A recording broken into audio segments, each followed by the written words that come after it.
তোমগরে আমি হাত জোড় করে বলি, তোমরা যারা মোটরসাইকেল চালাও, প্রিয় ভাই আমার, এই পাগলা ঘোড়া চালাইও না তোমরা। এরকম চালাও তো ঠিক আছে, তোমার প্রয়োজন, কিন্তু তুমি এমন করো কেন? এইটারে লইয়া এরকম এরকম দৌড়াও কেন? কে দেখে তোমার এটা?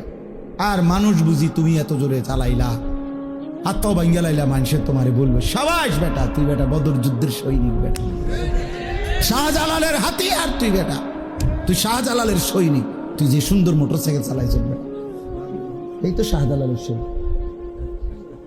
হ্যাঁ, রে বদর যুদ্ধের হাতিয়ার, গর্জি উঠুক। আরে না, এটা বদর যুদ্ধের হাতিয়ার, এটা শাহজালালের সৈনিক।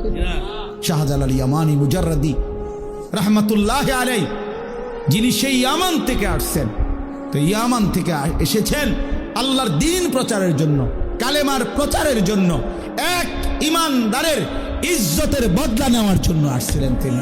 শাহজালাল মুজাহিদ ছিলেন, শাহজালাল মুজাহিদ ছিলেন।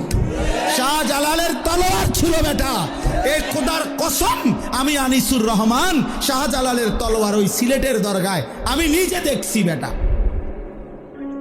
আমি বহু আগে গেছি সিলেট, তখন আমি দেখছি।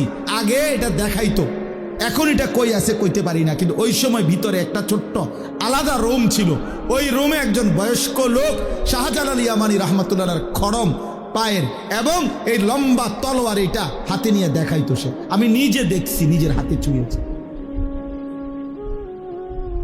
এই ভারতীয় উপমহাদেশের অসংখ্য অগণিত বুজুর্গ আল্লাহর ওলিরা, এরা শুধু আল্লাহর ওলি, প্রত্যেকেই যেমন রাত গভীরে আল্লাহর জিকির করতেন, তো দিনের আলোতে তারা আল্লাহর রাস্তায় জালেমের বিরুদ্ধে, হিন্দু শাসকদের বিরুদ্ধে জিহাদও করতেন, জিহাদও করতেন।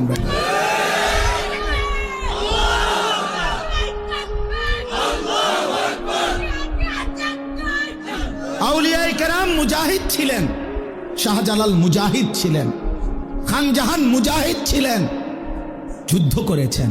ওই যে আখাউড়ার খড়মপুরের যাকে বলা হয় সৈয়দ কেল্লা শহীদ যাকে বলা হয়, তো ওই কল্লা যদি শহীদ হয় তো নাচতে নাচতেই শহীদ হয়েছে বেটা। কথা বলেন না কেন? যুদ্ধ করে শহীদ হয়েছে, জালেমের বিরুদ্ধে, হিন্দুর বিরুদ্ধে যুদ্ধে শাহাদাত বরণ করছে, তাইলে শহীদ হয়েছেন তারা, মুজাহিদ ছিলেন তারা, তারা মুজাহিদ ছিলেন। আজকে শুধু কেবল আউলিয়ায়ে কেরাম, কোন বুজুর্গানে দিন যাদের রক্ত ঝরিয়ে ঘাম ঝরিয়ে